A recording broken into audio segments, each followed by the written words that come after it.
তো ভাই ব্রাদার, আপনি আশা করছেন আপনি তুর্কি সাইপ্রাস যাবেন। বাংলাদেশ থেকে তুর্কি সাইপ্রাস যাওয়ার আপনার একটা চিন্তা। আপনি তুর্কি সাইপ্রাস যেতে গেলে আপনার কিন্তু কয়েকটি বিষয় মাথায় রাখতে হবে। তার ভিতরে সবচাইতে বেশি 5টি বিষয় অন্যতম। এই 5টি বিষয় কিন্তু আমি বেছে বেছে বের করেছি, যেই 5টি বিষয় আপনার খেয়াল রাখা খুবই জরুরি যদি আপনি তুর্কি সাইপ্রাস যেতে চান। আর এই 5টি বিষয় জানার জন্য অবশ্যই কিন্তু আমার এই ভিডিওটি আপনার সম্পূর্ণ দেখতে হবে। আসসালামু আলাইকুম, আমি মোহাম্মদ মেহেদী হাসান। যে যেখান থেকে আমার ভিডিওটি দেখছেন সবাইকে ওয়ার্ল্ড ওয়াইড মেহেদী চ্যানেলে স্বাগতম। তো আপনাদের ভিডিও শুরুতে আমি বলেছিলাম যে 5টি বিষয় জানা খুবই জরুরি যদি আপনি তুর্কি সাইপ্রাস যেতে চান। এর ভিতরে প্রথম যে বিষয়টি সেটি হচ্ছে কি, আপনি কার মাধ্যমে যাচ্ছেন। আপনি তুর্কি সাইপ্রাসে যাচ্ছেন, সেখানে কি আপনার রিলেটিভ থাকে, আপনার রিলেটিভ বা আপনার ভাই বেড়াদার আত্মীয় স্বজন কারো রেফারেন্সে যাচ্ছেন, নাকি বাংলাদেশ থেকে কোনো এজেন্সির মাধ্যমে, কোনো দালালের মাধ্যমে যাচ্ছেন। যার মাধ্যমে যান না কেন অবশ্যই আপনাকে খেয়াল রাখতে হবে সে কি আগে পরে লোক নিতে সক্ষম কিনা, বা সে কি আপনার বিশ্বস্ত কিনা। এই দুইটা বিষয় খেয়াল রেখে তারপর তার কাছে ফাইল জমা করবেন। এবার বলবো সেকেন্ড যে বিষয়, সেই বিষয়টির কথা।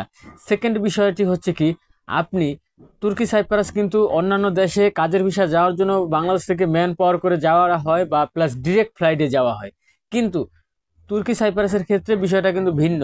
আর আমি আরেকটা কথা মাঝখানে বলে নিই, তুর্কি সাইপ্রাস নর্থ সাইপ্রাস একই জিনিস, কিন্তু এটা তুর্কি শাসন করে। তো যাই হোক, তো তুর্কি সাইপ্রাস যাওয়ার ক্ষেত্রে কিন্তু আপনাকে অবশ্যই 3-4টা দেশ আপনার ট্রানজিট করে করে যেতে হবে। এটা অবশ্যই আপনাকে মাথায় রাখতে হবে। যেরকম আপনি দুবাই বা মালয়েশিয়া বা সৌদি এক বিমানে চলে গেলেন, 4 ঘন্টা ফ্লাইটে আপনি পৌঁছে গেলেন। তুর্কি সাইপ্রাসের ক্ষেত্রে কিন্তু এরকম না। তুর্কি সাইপ্রাসের ক্ষেত্রে কয়েকটি দেশ ট্রানজিট হয়ে যেতে হয়, লাস্ট ফিনিশিংয়ে আপনার টার্কিতে যেতে হয়, টার্কি থেকে তারপর আপনার তুর্কি সাইপ্রাসে যেতে হয়। এই বিষয়টি অবশ্যই মাথায় রাখবেন। 3 নম্বর বিষয়টা খুবই গুরুত্বপূর্ণ, এটা হচ্ছে সবচাইতে বেশি গুরুত্বপূর্ণ আমি যেটা মনে করি। এটা হচ্ছে আপনি কি ভিসাতে যাচ্ছেন।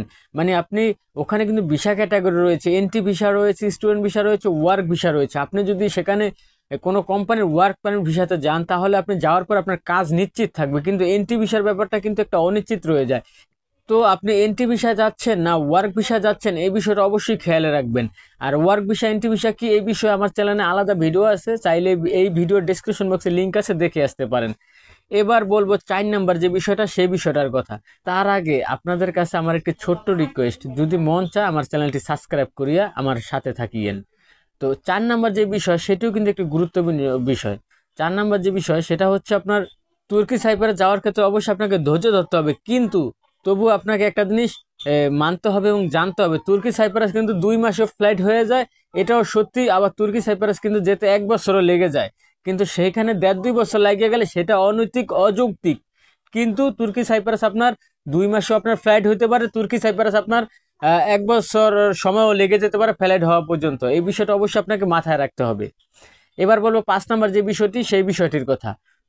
5 নম্বর বিষয় সেটা হচ্ছে টাকা পয়সার বিষয়। ভাই, টাকা পয়সাই সব, বুঝেন নাই? টাকা পয়সা মনে করেন যার কাছে যায় তার কথাই কয়, এটা সবসময় মনে রাখবেন। তো সেই ক্ষেত্রে টাকা পয়সা আগেই সব দিয়ে হাঙ্গা বয়ে থাকবেন না, যার মাধ্যমেই যান না কেন। আপনার ভাইয়ের মাধ্যমে যান, নাহলে বন্ধুর মাধ্যমে আপনি যান, ঠিক আছে? টাকা পয়সা সম্পূর্ণ টাকা দিয়া তার কাছে মনে করেন যে পড়ে থাকেন না, ঠিক আছে? ধাপে ধাপে হয়তো বা যদি টাকার প্রয়োজন হয় টাকা দিবেন, যে আপনার সকল কিছু হচ্ছে, প্রসেসিং হচ্ছে, আপনি জানতে পারছেন, দেখতে পাচ্ছেন। আগেই যদি আপনি সম্পূর্ণ টাকা দিয়ে হাঙ্গা বয়ে থাকেন, এই কাজটা কখনো করবেন না, তাইলে আপনার নিজের বিপদ নিজেরাই কে আনবেন, ঠিক আছে? এটা যে এত বড় বিশ্বস্ত মানুষই হোক না কেন, টাকা পয়সার ক্ষেত্রে খুব সেন্সিটিভ থাকবেন। তো আশা করি আমি যেই তথ্যগুলো আজকে আপনাদেরকে দিলাম, যেই 5টা তথ্য দিলাম, এই 5টা তথ্য খুবই ইম্পর্ট্যান্ট এবং আপনাদের খুব কাজে আসবে, আমি যেটা মনে করি। আর যদি আপনারা মনে করেন এই তথ্যগুলো আপনাদের কাজে আসবে, অবশ্যই একটি লাইক দিবেন এবং ভিডিওর কমেন্ট বক্সে আপনাদের মন্তব্যগুলো জানাবেন। আর আরেকটা বিষয় হচ্ছে, তুর্কি সাইপ্রাসের বিভিন্ন ধরনের ভিডিও পেতে অবশ্যই আমাদের সাথে থাকবেন, কারণ আমি তুর্কি সাইপ্রাস নিয়ে বিভিন্ন ধরনের ভিডিওগুলো এই চ্যানেলে দিয়ে থাকি এবং বৈদেশিক অনেক টাইপের ভিডিও আপনাদের জন্য তৈরি করে থাকি। এবং আমার এই চ্যানেলে কিন্তু অথেন্টিক যেই নিউজগুলো রয়েছে অবশ্যই সেই নিউজগুলো আপনারা জানতে পারবেন, বৈদেশিক যে তথ্যগুলো রয়েছে। তো দর্শক, আজকের মতো এই পর্যন্তই। সবাই ভালো থাকুন, সুস্থ থাকুন, আল্লাহ হাফেজ।